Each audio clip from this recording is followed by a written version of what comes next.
স্বাগত জানাচ্ছি গেম অনের সাথে আছে আমি পিঙ্কি সানোয়ার। প্রতি শুক্রবার গেম অন নিয়ে আমরা রাত 8টায় থাকি আপনাদের সাথে। দর্শক, আজকে আমরা আলোচনা করব ওয়ানডেতে নিজেদের হারিয়ে খুঁজছে টাইগাররা। আসলে বিগত কিছু সিরিজ এবং আমরা যদি দেখি এশিয়ান কাপ থেকে শুরু করে টাইগারদের পারফরমেন্স নিয়ে আসলে ক্রিকেট ফ্যানদের মধ্যে এক ধরনের ক্ষোভ সৃষ্টি হয়েছে। সেই বিষয়গুলো নিয়ে আজকে আমরা কথা বলার চেষ্টা করব। আলোচনার জন্য আমার সঙ্গে কিন্তু আছেন সাবেক জাতীয় ক্রিকেটার ইশতিয়াক আহমেদ। ইশতিয়াক ভাই, আপনাকে স্বাগত আমাদের শোতে। কেমন আছেন আগে তাই জানতে চাই। আলহামদুলিল্লাহ ভালো আছেন? ভালো, আরো ভালো থাকতাম। আফগানিস্তানের সাথে যেভাবে খেলা হারলো, তারপর থেকে ক্রিকেট অঙ্গন কিন্তু ভালো নেই আসলে। আসলেই যেভাবে খেলাটা হেরেছে, অথচ এদিক দিয়ে নারী দল অনেকখানি আমার মনে হয় যে তারা আমাদেরকে স্বস্তি দিয়েছে অনেকখানি। সব বিষয় নিয়ে কথা বলবো ইশতিয়াক ভাই। সবার আগে একটু জানতে চাই যে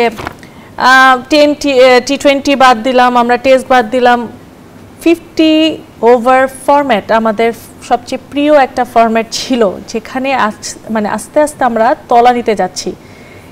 এই বিষয়ে আপনি কি বলবেন? কেমন বোধ করছেন যে আসলে বাংলাদেশকে এভাবে তলানিতে যেতে দেখবে? অবভিয়াসলি মাশরাফি যখন থেকে হালটা ধরলো 2015-এর পর থেকে আমরা ক্রমাগত উপরের দিকেই ছিল আমাদের গ্রাফ। আমার মনে হয় 2019 ওয়ার্ল্ড কাপ তারপর থেকে আই থিঙ্ক আমাদের ডিক্লাইন মেবি, আমরা তারপরেও থেকেছি উপরের দিকে, বাট আমার মনে হয় ডিক্লাইনটা শুরু হয়েছে আই থিঙ্ক লিডারশিপের কারণে। আসলে আমরা যে যদি দেখি ইশতিয়াক ভাই, যে আমরা আফগানিস্তানের সাথে হারলাম, হোয়াইট ওয়াশ হলাম, এটা তো একটা অবশ্যই লজ্জার একটা বিষয়। তার থেকেও লজ্জার বিষয় লাস্ট ম্যাচে যেভাবে আমরা আসলে 200 রানে হেরেছি, এটাকে আসলে কিভাবে ব্যাখ্যা করা যেতে পারে? এত দিনের একটা দল এভাবে হার, আসলে এটা কিভাবে মেনে নেওয়া সম্ভব? ওয়েল, আই মিন হার তো হারই, ইয়েস শিওর। 293 যে দল করে, আমরা 100 রানও করতে পারি না, লজ্জাজনক, no doubt about that. But মনে রাখতে হবে, if we look at Afghanistan's uprise in the recent years, তারা এই লাস্ট ওয়ার্ল্ড কাপ যখন খেললো, এমন কোনো দল নাই যে তারা হারায় নেই। ম্যাক্সওয়েলের সেই ধরনের একটা ক্রেজি ব্যাটিং না হলে আফগানিস্তান কিন্তু ওই বছর একটা চমক করে দিতে পারতো। এই ধরনের খেলা আফগানিস্তান প্রায় কিন্তু বড় দলকে ভালোভাবে কনভিন্সিংলি হারায়। বাংলাদেশের মধ্যে একটা দল, জাস্ট বিকজ আমরা বাংলাদেশ টি20-তে খুব ভালো খেলেছি, জাস্ট বিকজ বাংলাদেশ আর আফগানিস্তানের মধ্যে যদি আমরা হেড টু হেড দেখি, খুব বেশি ব্যবধান নেই। এবার 3-0 হেরেছে এবং পরপর 3টা সিরিজ হেরেছে, but we have always given Afghanistan a tough fight. But Afghanistan, আমরা কিন্তু অন্য দেশের আগেনস্টেও কিন্তু আমরা যেভাবে খেলে যেভাবে হারি, আফগানিস্তান অপরদিকে কিন্তু তাদেরকে বিট করে এবং regularly consistently, excepting maybe India. So Afghanistan is actually a very powerful side. আসলে এগিয়ে রাখলেন। Yes, না, এই ব্যাপারে কোনো সন্দেহ নেই। আমি ওই দিক দিয়ে বলবো যে অতটা লজ্জার কোনো কিছু না, because Afghanistan is too good a side.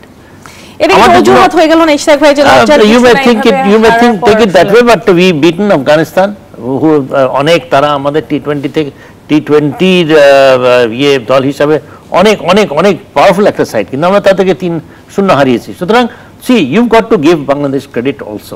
Bangladesh কিন্তু একটা খুব স্ট্রং সাইডকে হারিয়েছে। ইয়েস, আমরা আফগানিস্তানের যেভাবে হেরেছে সেটা লজ্জাজনক। আমরা আসলে 7-8-এ ছিলাম, সেখান থেকে আমরা 3-4-এ যাওয়ার স্বপ্ন দেখতাম, সেখান থেকে আসলে 7-8-এ ছিলাম, সেখান থেকে আমরা নেমে গেছি। এখানে আসলে কিভাবে ইশতিয়াক ভাই এটা জাস্টিফাই করা যায় যে আমরা আফগানিস্তানকে 2-1 ম্যাচে হারিয়েছে, এটা খুব বড় কিছু হয়ে গেছে? মানে এটা গ্লোরিফাই করার জায়গাটা আসলে কোথায়? যেখানে বাংলাদেশ আসলে এত দিনের একটা দল, তার এখন পর্যন্ত স্টেবিলিটি নেই, কনসিস্টেন্সি নেই, সেই দলটাকে আসলে ক্রেডিট কি আপনি আসলে দিতে চাচ্ছেন? আমি কিছুদিন আগে কিন্তু টি20-র ক্ষেত্রে আমরা কিন্তু তলানিতেই ছিলাম। টি20 তো আমরা খুঁজে পাচ্ছিলাম যে কিভাবে খেলতে হয় টি20, এখন খুঁজে পাচ্ছি, কিন্তু আমরা 4টা সিরিজ পরপর আমরা জিতেছি। দেশের মাটিতে, তাদের দেশে গিয়েও আমরা খেলা জিতে এসেছি।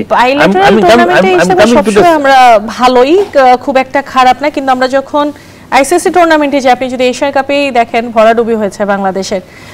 আপনি বলতে পারেন যে হ্যাঁ, তাও জিতেছে। খেলা আমরা পাকিস্তানের এগেইনস্টে যেভাবে হেরেছি, সেটা মানার মতন না। ইন্ডিয়াকে আমরা খুব বেশি ইজিলি আমরা হেরে গেছি। But if you look at the Asia Cup, যেরকম এক সময় ছিল কোন এটা টি-20 না ওয়ানডে আমার মনে নাই, বাংলাদেশ যেটা খেলা মাহমুদুল্লাহ রিয়াদ আর কে জানি ছিল তারা ব্যাটিংয়ে, যেটা আমাদের জেতা উচিত ছিল খেলাটা, আমরা কি করেছি, আমরা জেতার জন্যই খেলেছি, বাট কুইকলি খেলার মতো একটা অবস্থান ছিল, সেখান থেকে আমরা আফগানিস্তানের শুধু হারি নেই, we went out of the tournament. পাকিস্তানের সাথে এই সেম জিনিস হলো এশিয়া কাপে, সেটাও লজ্জাজনক ব্যাপার। We don't have the fight when the crunch time comes। আমরা আমাদের মধ্যে সেই ইন্টারন্যাশনাল লেভেলের টিমের যে একটা টেম্পারামেন্ট, ওইগুলো আমাদের মধ্যে, আমরা হেরেছি আফগানিস্তানের আগেনস্টে, খুবই লজ্জাজনক। Fine, we can again come back. আমি ওটা কিন্তু এই জন্যই বলছিলাম যে আসলে হোয়াইট ওয়াশ হয়েছে বাংলাদেশ, সেটার থেকে আসলে 200 রানে আমরা হেরেছি, right, the way we lost. এবং আসলে বাংলাদেশের জন্য এটা প্রথম ছিল না, আরো কিন্তু তারা 200 বা 200 রানের বেশিও হেরে 3 ম্যাচে বাংলাদেশের হয়ে আসলে ব্যাটসম্যানদের কেমন পারফরমেন্স ছিল। 3 ম্যাচে সর্বোচ্চ রান করেছে সাইফ, যেটা ছিল মাত্র 91 রান, 100 নিচে। হৃদয় করেছে সেকেন্ড হাইয়েস্ট 87 রান 3 ম্যাচে, এবং থার্ডে আছে মিরাজ 70 রান। ওয়ারেজ আমরা যদি একটু আফগানিস্তানের দিকে দেখি, আফগানিস্তানের জাদরান একাই করেছেন 223 রান, যেখানে 2টা 50 আছে। ওমর জাই করেছেন 155 রান, এবং আসলে 100-র উপরে তাদের 3-4 জন ব্যাটসম্যান আছে। এই যে এই ডিফারেন্সটা, এবং বোলিংয়ের ক্ষেত্রে যদি বলি, রাশিদ খান একাই নিয়েছেন 11 উইকেট, ওমর জাই 7 উইকেট, এবং সামি একটা ম্যাচ খেলেছেন যেটাতে উনি একাই 5 উইকেট নিয়েছেন। এই যে ডিফারেন্সটা আমরা হারতে পারি। আপনি নারী ক্রিকেটের কথা বলছিলেন, ওয়ার্ল্ড কাপে খেলতে গেছে, আমরা দেখেছি যে তারা যেভাবে সাউথ আফ্রিকার সাথে আসলে জিততে খুব ক্লোজ ম্যাচ তারা হেরেছে, এবং সবাই কিন্তু অ্যাপ্রিশিয়েট করেছে যে লড়াকু যে মনোভাবটা, যে তারা যে একটা মানে একটা টাফ ফাইট দিয়ে হেরেছে, এটা কিন্তু আসলে অ্যাপ্রিশিয়েট করার মতো। অন দি আদার হ্যান্ড আমরা আসলে এইভাবে সারেন্ডার করা, এটাকে এই মানসিকতাটাকে আপনি কি বলবেন, যে এটা কি আসলে আমাদের মানসিকতার সমস্যা, নাকি আমাদের অ্যাবিলিটি আসলে এখানে নেমে গেছে এখন? আমি বরং নারী ক্রিকেট নিয়ে একটু কথা বলিনি। ইংল্যান্ডের এগেইনস্টে যদি ওই আউটটা যদি দিত, তাহলে কিন্তু বাংলাদেশ একটা জেতার সম্ভাবনা ছিল। সাউথ আফ্রিকার এগেইনস্টেও কিন্তু জাস্ট আমি ঠিক ওই ড্রপ ক্যাচটা বলবো না, স্বর্ণ আক্তার যে ক্যাচটা ছাড়লো সেটার জন্য যে হেরেছে তা কিন্তু না। আমার মনে হয় যে এই ধরনের সিচুয়েশন খুব একটা পড়েনি, যে বড় দলকে হারানোর মতো কোনো সিচুয়েশন তারা কোনো সময় এরকম ক্রিয়েট যখন হয়ে গেছে, সেটাকে কিভাবে ফিনিশ করতে হয় বাংলাদেশ নারী দল এখন পর্যন্ত সেটা আয়ত্ত করতে পারেনি। বাট তাদের খেলার মধ্যে দে স্টার্টেড স্লো, কিন্তু তারপরেও একটা খেলার মধ্যে বোঝা যাচ্ছে যে they have something in the back of the mind, there is some plan, they have confidence in their bowling. তারা স্লো স্টার্ট করেছে, শেষের দিকে তারা রান রেট বাড়িয়ে একটা স্কোর দাঁড় করিয়েছে, যেটা তারা মনে করেছে যে এই স্কোরটা আমাদের স্পিনারকে দিয়ে চলবে, এবং ইংল্যান্ডের সাউথ আফ্রিকা তারা ফাইট দিয়েছে।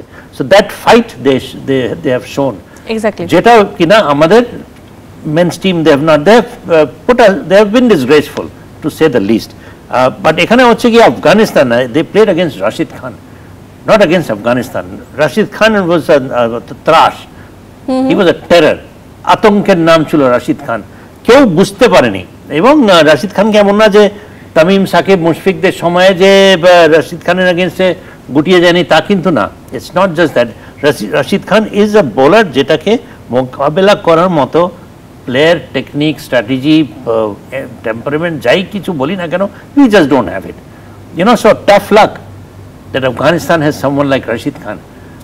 293 করেছে, তো তারা সেকেন্ড টাইম ব্যাটিং করলো 200, হ্যাঁ, they would have lost this one day match in again তাদেরকে যদি ব্যাটিং এ পাঠাতো, no doubt about that. Rashid Khan against they are clueless. I think that এই একটা যে অনেক আগে আমরা রাশিদ খান 11 জন আসলে ক্রিকেটের এগেইনস্টে একটা সময় ছিল, if you remember, Jeff Thomson, Dennis Lillee ওর আতঙ্কের নাম ছিল, ওয়াসিম আকরাম, ওয়াকার ইউনুস ছিল, এরকম শেন ওয়ান, মুরলীধরন। একটা সময় যায় যখন বোলার বাংলাদেশের বিরুদ্ধে, মানে একটা ইন্টারন্যাশনাল টিমকে পরাস্ত করে একটা বোলার, ঠিক আছে, ইউ হ্যাভ ওয়ান বোলার যে কিনা একটা ব্যাটসম্যানের এগেনস্টে একটা ত্রাস, বাট একটা হোল টিমের এগেনস্টে। এইটা আমার মনে হয় যে রিসেন্ট টাইমে আমরা, রিসেন্ট ক্রিকেট হিস্ট্রিতে আমার মনে হয় এরকম। আবার রাশিদ খান যখন বলেন যে এশিয়াতে আসলে তারা সেকেন্ড বেস্ট টিম, সেটা নিয়ে আবার আমরা কিন্তু অনেক ট্রোল করি। ওয়েল, সেটা আমরা করতেই পারি, বিকজ এশিয়া কাপে কি হয়েছে, no, let's face fact, Asia কাপে তো we beat both Afghanistan and Sri Lanka. পাকিস্তানকে আমরা হারাতে আমরা হারাতে পারিনি। লোক বাংলাদেশকে যেখানে ক্রেডিট দেওয়া সেখানে let us give them credit, যেখানে আমাদের ক্রিটিসাইজ করা let us be critical, severely critical. Surely Bangladesh যেটা খেলেছে একটা স্কুল টিমের মতো খেলেছে, এবং 27 বছর পর আসলে ডাইরেক্টলি ওয়ার্ল্ড কাপে কোয়ালিফাই করার যে বিষয়টা ছিল সেটা আমরা করতে ব্যর্থ হয়েছে। এবং এটা নিয়ে কিন্তু আসলে রকিবুল হাসানও কথা বলেছেন। তিনি কিন্তু আসলে বলেছেন যে ক্রিকেটারদের মানসিকতা নিয়ে তার আসলে সন্দেহ আছে। একটু দেখে আসতে চাই তিনি কি বলেছেন। আপনার তো ওভার নাই, আপনার তো ব্যাটার নাই, কোয়ালিটি ব্যাটসম্যানের সব ড্রেসিং রুমে। তো কাজেই এটা হলো একটা জিওমেট্রিক ট্রিগোনোমেট্রিক ব্যাপার ব্যাটিংয়ের মধ্যে। 2 নম্বরে তো প্ল্যানিংয়ের ব্যাপার, আমাদের প্ল্যানিংয়েও ওখানে ঘাটতি দেখা পড়ছে যে কী হচ্ছে, ব্যাটারদের প্ল্যানিং যে আমি কী করবো, এটা তো কোচ বা ওখান থেকে বসে বসে মনিটরিং করতে পারবে না, তাকে বুঝতে হবে, করতে হবে। উইকেট ওয়াজ গুড কালকে, এমন কিছু ছিল না উইকেটে ব্যামনে।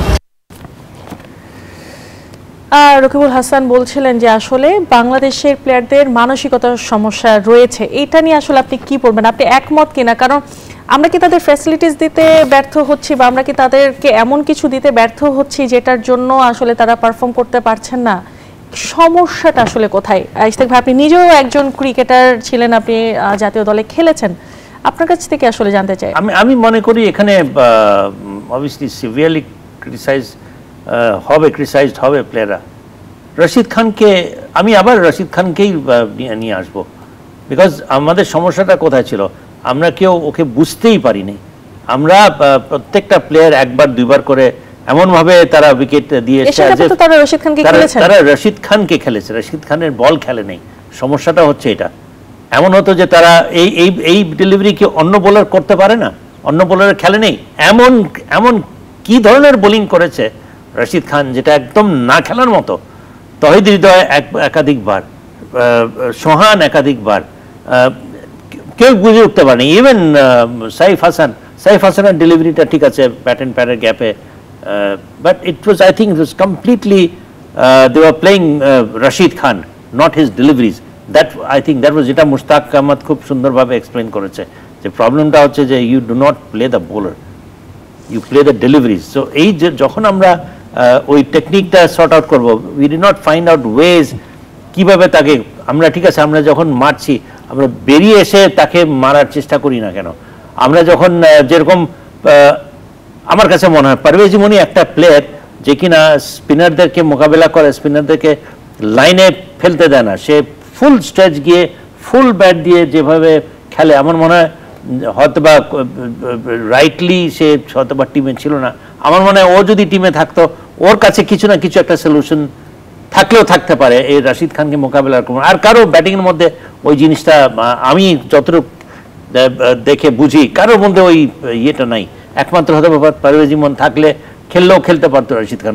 Whole problem was that this guys have absolutely no clue as to how to negotiate Rashid Khan. তাহলে এতদিন ধরে যে তারা খেলে আসছেন বা তাদের যে এক্সপিরিয়েন্সটা, আসলে আমরা যদি একটু বলি ইশতিয়াক ভাই, যে একদম নিউ কামার একটা প্লেয়ার হলে হয়তো তার কাছ থেকে এই ধরনের আপনি যেটা বলছেন যে হয়তো রশিদ খানকে রিড করতে পারছে না, এই রশিদ খানকে তো তারা এশিয়ান কাপে খেলেছেন, আগেও খেলেছেন, এমন তো না যে একদম আননোন একজন প্লেয়ার বা সে হোমওয়ার্ক করা হয়নি যে প্লেয়ারটা কিভাবে বোলিং করে বা কিছু।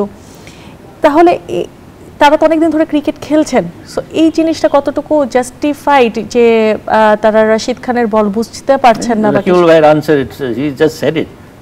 আমাদের সেই মনস্তাত্ত্বিক এটাই নাই। এক্স্যাক্টলি, মানে তাহলে আসলে কথা ঘুরে ফিরে আসছে যে তাদের মানসিকতায় সমস্যা আছে, বিগ টাইম সমস্যা আছে। মানে আমরা আসলে কি তার মানে ক্রিকেট কালচারটা গড়তে কি ব্যর্থ হচ্ছে কিনা? I don't think so. আমার মনে হয় সিরিয়াসলি আমাদের যেসব টেকনিকের ঘাটতি আছে, maybe someday we'll produce someone like Rashid Khan.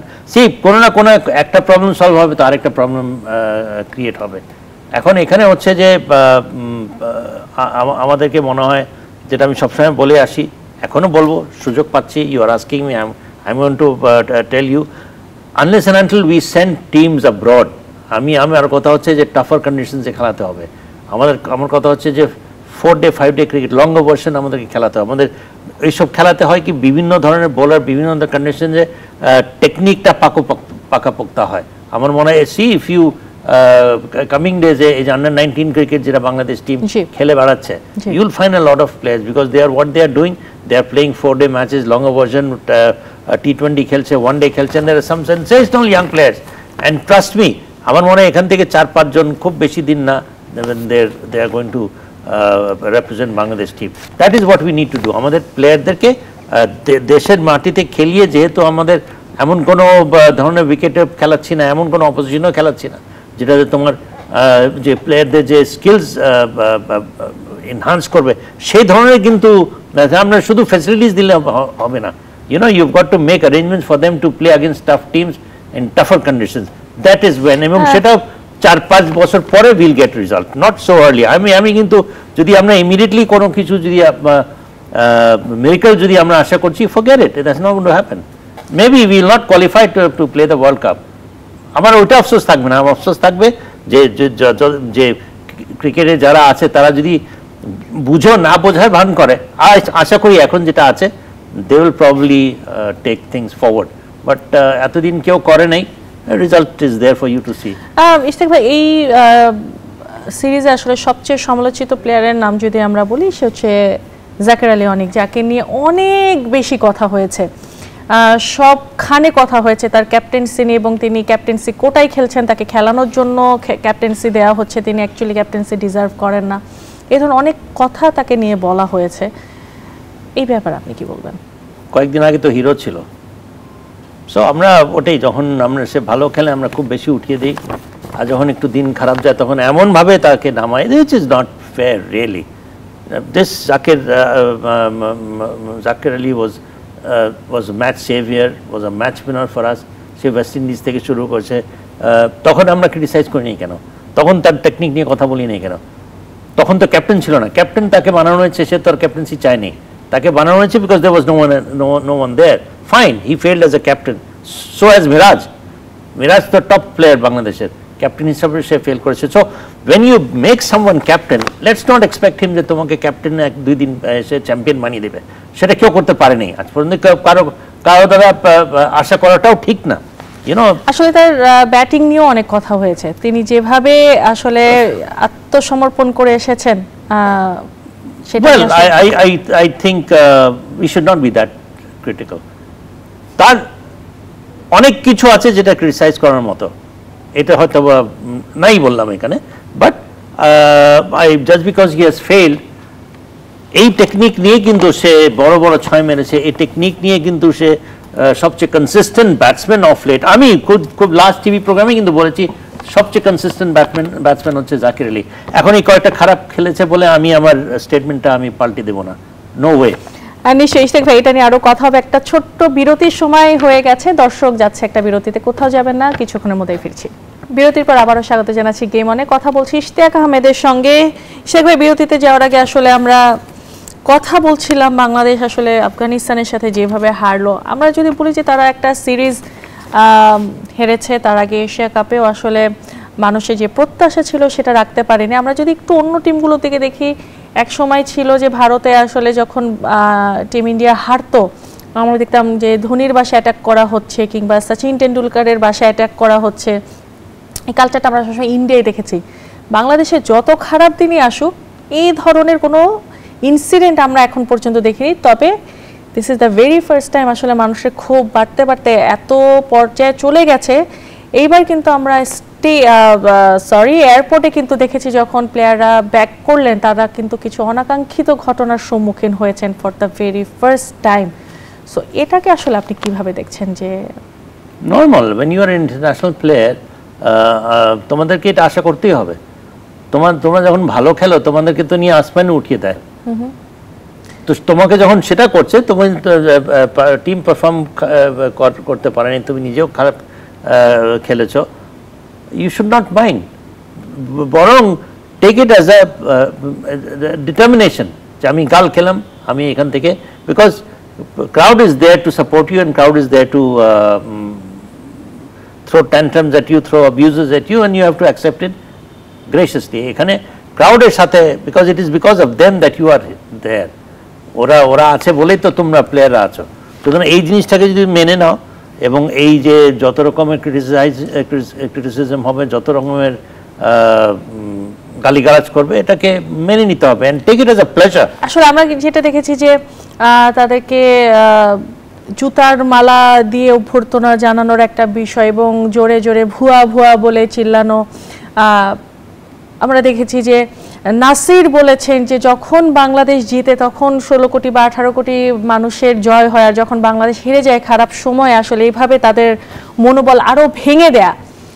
এই যে পরিস্থিতির সম্মুখীন হলেন ক্রিকেটার, এটা কি তাদেরকে আরো ট্রমাটাইজড করবে, নাকি এই যে আপনি যেটা বলছিলেন যে এখান থেকে ডিটারমিনেশন না, তারা আসলে ডিটারমিনেশন নিয়ে তারা আরো জিত দেখে আরো ভালো করার চেষ্টা করবেন? আপনার আসলে কি? আমি মনে করি যে take it as a privilege, because crowd সবকিছু ছেড়ে তোমার খেলা দেখতে আসছে, তোমার কাছে এক্সপেক্ট করছে একটা certain level of performances, and সেটা যদি তুমি না দিতে পারো, you should expect to be criticise. এখন ক্রিটিসিজমের লেভেল, হ্যাঁ, এই ভুয়া ভুয়া যে বলে এগুলা আসলে আসলে আসলে শুনতে খুবই উগ্র লাগে।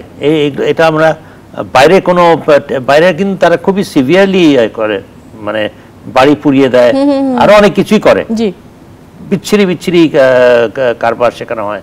বাট এই ধরনের বাংলাদেশে কিন্তু এই কালচারটা ছিল না, শব্দ আমরা অন্য দেশে এই ধরনের আমরা ইয়ে করিনি। এটা অনেক দিন ধরে সো কল ভুয়া word is use, this is terrible. এটা খুবই খুবই খারাপ শুনতে লাগে এবং প্লেয়ারদের আত্মসম্মানে লাগারই কথা। বাট আমি তারপরেও মনে করি যে প্লেয়ারদেরকে এটাকে এক কানে শুনে এক কানের থেকে বের করে দিয়ে ফোকাস অন ইয়োর জব।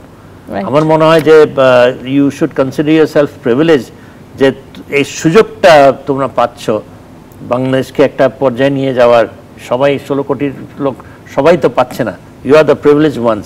তোমাদের উপরে এত বিনিয়োগ করা হচ্ছে, তোমাদেরকে সুযোগ দেওয়া হচ্ছে, মানুষের একটা প্রত্যাশা আসলে তো সেটা আমার মনে হয় বরং take it as a motivation. It's maybe easy for us to say, প্লেয়াররাই বুঝবে, বাট আমার মনে হয় প্লেয়াররা যদি ওটাকে অ্যাপ্রিসিয়েট করে যে না ঠিক আছে, ক্রাউড তো আছেই রয়েছে, যখন আমরা যত না খেলি তার থেকে অনেক বেশি আমাদেরকে সাপোর্ট দেয়, তো সেই ক্ষেত্রে আমরা যখন খারাপ খেলি আমরা সেভাবে আমরা রিডিকিউলড হব, ক্রিটিসাইজ হব, সেটাও যেন আমরা মেনে নেই। এই জিনিসটাকে আমার মনে হয় যে you have to reconcile with yourself and ভাই, আগামীকাল থেকে আসলে শুরু হচ্ছে ওয়েস্ট ইন্ডিজের সাথে বাংলাদেশের সিরিজ। এটা কিন্তু খুব গুরুত্বপূর্ণ একটা সিরিজ, সেটা কিন্তু আপনিও বলছিলেন অফেয়ারে যখন আমরা ছিলাম, যে যেহেতু বাংলাদেশ কোয়ালিফাই করতে পারেনি, এখন থেকে কিন্তু 27টা সম্ভবত ম্যাচ খেলতে হবে, যেটার উপরে আসলে বাংলাদেশের ওয়ার্ল্ড কাপ ভাগ্য ঝুলছে। ওয়েস্ট ইন্ডিজ রিসেন্টলি খুব ভালো একটা ক্রিকেট খেলছে না, বাংলাদেশের মতোই কাইন্ড অফ অবস্থা আমরা যদি বলি। নেপালের সাথে হেরে এসেছে ওয়েস্ট ইন্ডিজ, সেই ওয়েস্ট ইন্ডিজের সাথে কালকে থেকে খেলা শুরু হচ্ছে। তবে স্কোয়াডে কিন্তু কিছু পরিবর্তন এসছে, একটু দেখে আসতে চাই আগে যে আসলে বাংলাদেশের স্কোয়াডে কি কি পরিবর্তন এসছে। আফগানিস্তানের বিপক্ষে 3 ম্যাচের ওয়ানডে সিরিজে ধবল দোলাই হয়ে দেশে ফিরেছে বাংলাদেশ দল। তবে সেই দুঃসহ স্মৃতি ভুলে ওয়েস্ট ইন্ডিজের বিপক্ষে ঘুরে দাঁড়াতে মরিয়া মেহেদী হাসান মিরাজের দল। বিসিবি এই সিরিজকে সামনে রেখে 18 সদস্যের দল ঘোষণা করেছে। সদ্য শেষ হওয়া আফগানিস্তান সিরিজের দল থেকে বাদ পড়েছেন top order batter Naim Sheikh ও পেসার নাহিদ রানা। ওপেনিংটা বরাবরই একটু সফল হচ্ছে না, স্পেশালি 50 ওভারের খেলা। আমরা চাই যে একটু ডিপে পর্যন্ত যেন কেউ খেলতে পারে। সাইফ হাসান তার কাজটা করে দিচ্ছে, তাকে আরেকটু বেটার করতে হবে। সৌম্য সরকারকে ফেরত নিয়ে এসেছি, তিনি সব অনেক অভিজ্ঞ একজন খেলোয়াড়, প্রায় 80টার মতো ওডিআই খেলে ফেলেছেন। ওয়ানডে স্কোয়াডে ডাকা হয়েছে অভিজ্ঞ ব্যাটিং অলরাউন্ডার সৌম্য সরকারকে। আফগানিস্তানের বিপক্ষে টি-20 সিরিজের দলে থাকলেও ভিসা জটিলতায় দলের সঙ্গে আর যাওয়া হয়নি তার। এবছর ফেব্রুয়ারিতে সর্বশেষ চ্যাম্পিয়ন্স ট্রফিতে জাতীয় দলের হয়ে ওয়ানডে খেলেছেন সৌম্য সরকার। মিডল অর্ডারের দুর্বলতা কাটাতে প্রথমবারের মতন দলে ডাক পেয়েছেন উইকেটকিপার ব্যাটার মাহিদুল ইসলাম অঙ্কন। গত বিপিএলে দারুণ ব্যাটিং পারফরমেন্স দিয়ে সকলের নজর কেড়েছেন তিনি। গেল বছর অক্টোবরে দক্ষিণ আফ্রিকার বিপক্ষে টেস্টে অভিষেক হয়েছে এই উইকেটকিপার ব্যাটারের। এদিকে চোটের কারণে দলে নেই লিটন দাস। আমরা 2027-এ নেক্সট বিশ্বকাপটা ওয়ানডে ইন্টারন্যাশনালে বাংলাদেশ খেলবে, সেখানে কলেবরটাকে বৃদ্ধি করার জন্য যারা সম্ভাব্য কম্পিটেন্ট থাকবেন তার মধ্যে থেকে মাহিদুল ইসলামের নামটা, অঙ্কনের নামটা নিশ্চয়ই অনেক উজ্জ্বল। সিরিজে 3টি ওয়ানডে 18, 21 এবং 23 অক্টোবর অনুষ্ঠিত হবে। সবগুলি ম্যাচই হবে মিরপুর শেরেবাংলা জাতীয় ক্রিকেট স্টেডিয়ামে। এরপর চট্টগ্রামে 3 ম্যাচের টি-20 সিরিজ খেলবে টাইগাররা। আবরার আল দাইয়ান, নিউজ 24।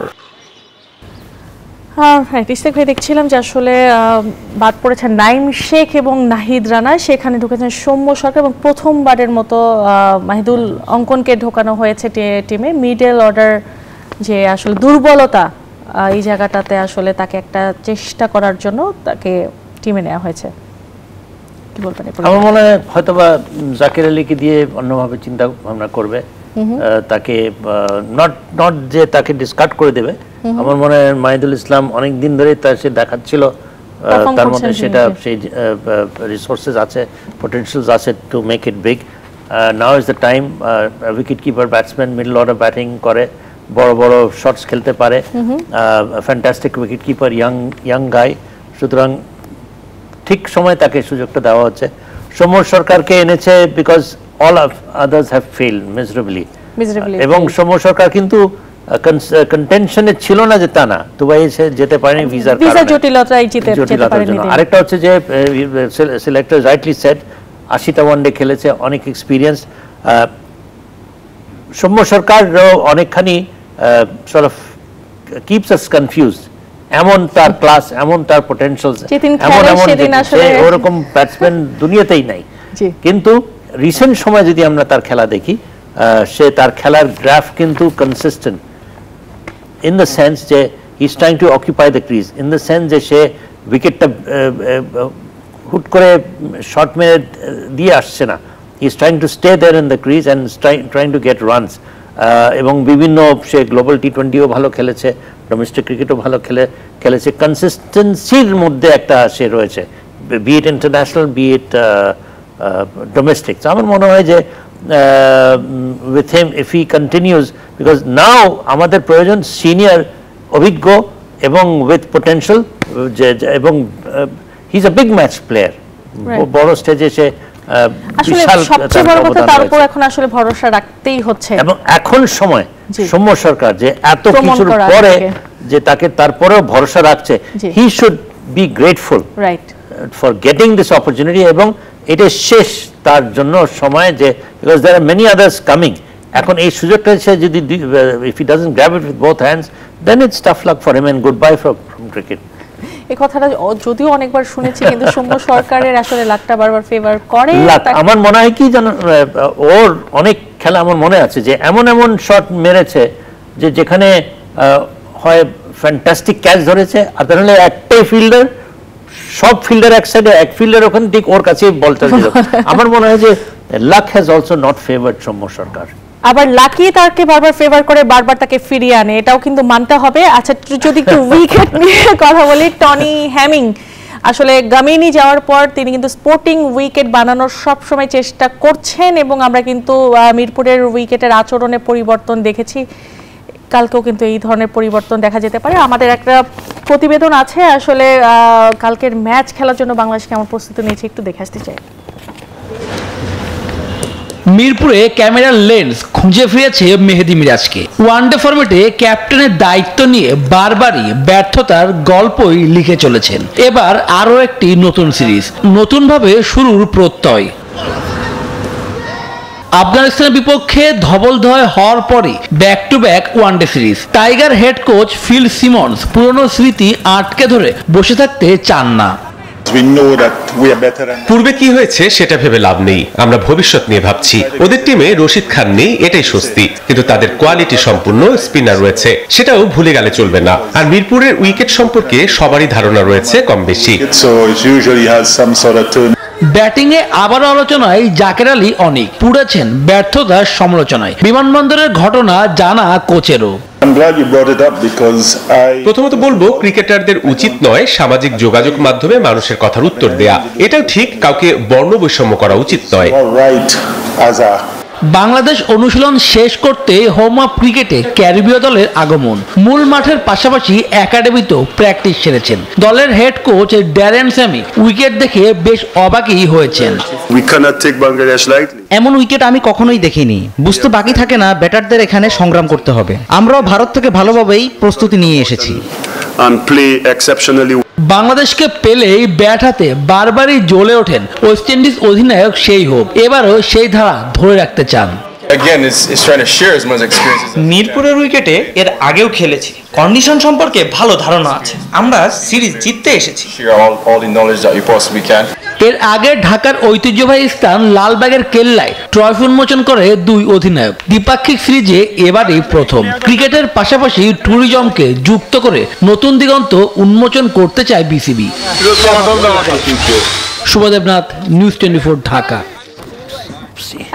ইশতিয়াক ভাই, আসলে আমি বলছিলাম স্পোর্টিং উইকেটের কথা, কিন্তু আসলে ওয়েস্ট ইন্ডিজ ক্যাপ্টেন কিন্তু বললেন এই ধরনের উইকেট তিনি আগে দেখেননি। আসলে ব্যাটারদের এখানে স্ট্রাগল করতে হবে। একটা বিরতির সময় হয়ে গেছে, বিরতি থেকে ফিরবো। আসলে রেখে যাওয়া প্রশ্নের উত্তর শুনবো ইশতিয়াক আহমেদের কাছ থেকে। যাচ্ছে একটা বিরতিতে, কোথাও যাবে না, উইল বি রাইট ব্যাক। বিরতির পর আবারও স্বাগত জানাচ্ছি গেম অনে। কথা বলছি ইশতিয়াক আহমেদের সঙ্গে। ভাই, বিরতিতে যাওয়ার আগে ঠিক যেটা বলছিলাম যে আসলে আমরা এক্সপেক্ট করছিলাম যেমন উইকেট আসলে ওয়েস্ট ইন্ডিজ ক্যাপ্টেনের কাছে শুনে মনে হচ্ছে যে আসলে উইকেটটা স্লো হবে এবং বোলারদের জন্য উইকেট বানানো হয়েছে, ব্যাটার ওখানে স্ট্রাগল করবে। আপনি কি ঠিক এমনটাই এক্সপেক্ট করছিলেন কিনা? না, ফ্র্যাঙ্কলি টনি হেমিংস আমরা আশা করছিলাম যে একটা ইন্টারন্যাশনাল স্ট্যান্ডার্ড উইকেট, যেটাতে স্পোর্টিং উইকেট, যেটা ব্যাটার্স বোলার্সদেরকে সহায়তা করবে, এই ধরনের 50-50 kind of a wicket. But the feedback that I am getting, আমার কাছে মনে হচ্ছে অ্যাজ ইউ রাইটলি সেড, হয়তো বা বোলার্সদেরকে শ্যুট করবেন, স্পেশালি স্লো বোলার্স। এখন যদি এটা হয়ে গিয়ে থাকে, আমার মনে হয় নিশ্চয়ই কোনো ইনস্ট্রাকশনস আছে যে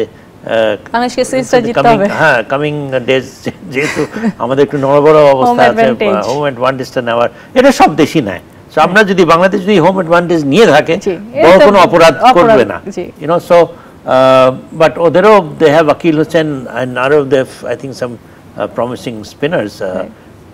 So it will not be a one-sided affair. So backfire না করে এটা। Backfire হয়তো বা করবে না, রশিদ খান টাইপের কোনো স্লো বোলার নাই। আমি মনে করি যে it will be an evenly contested match. Even though নেপালের সাথে হেরেছে, ইন্ডিয়ার আগেন্স্টে খুব খারাপ খেলেছে, অস্ট্রেলিয়ার আগেন্স্টে তারা সুবিধা করতে পারে না। They are at the lowest West Indies. তবে সেই হোপ কিন্তু বলেছেন যে তারা ইন্ডিয়া থেকে খুব ভালো একটা প্রস্তুতি নিয়ে এসেছেন, বাংলাদেশের এগেনস্টে ফাইট করার জন্য তারা সিরিজ জিতে এসেছেন। Well, I mean, India against they have played the best team in the world. তো সেটাতে obviously they have played better opposition.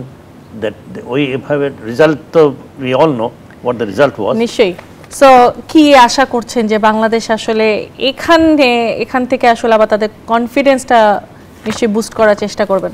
করবেই, বিকজ তাদের কোনো উপায় নেই, এবং এটা আগেও আমরা দেখেছি, they have made comebacks. So বাংলাদেশকে রাইট অফ করে দেওয়ার কোনো এখানে স্কোপ নাই এবং করবেও না। But it's too early to do so. I mean, they've just lost a series, some bad matches. They'll forget it, and tomorrow is a new day. নিশ্চয়ই আমরাও আশা করব যে আসলে বাংলাদেশ যা যা ফেলে এসেছে পিছনে সেগুলো নিয়ে না ভেবে আসলে সামনে, যেমনটি কোচও বলছিলেন যে আসলে সোশ্যাল মিডিয়া থেকে একটু দূরে থাকলে বরং ভালো হবে, কারণ সোশ্যাল মিডিয়া আসলে আপনাকে মানসিকভাবে কিন্তু আরও দুর্বল করে দেবে। যারা কমেন্ট করছেন তাদের কমেন্টের রিপ্লাই দেওয়া, এইসব জিনিস আসলে ফোকাস না হয় ভালো।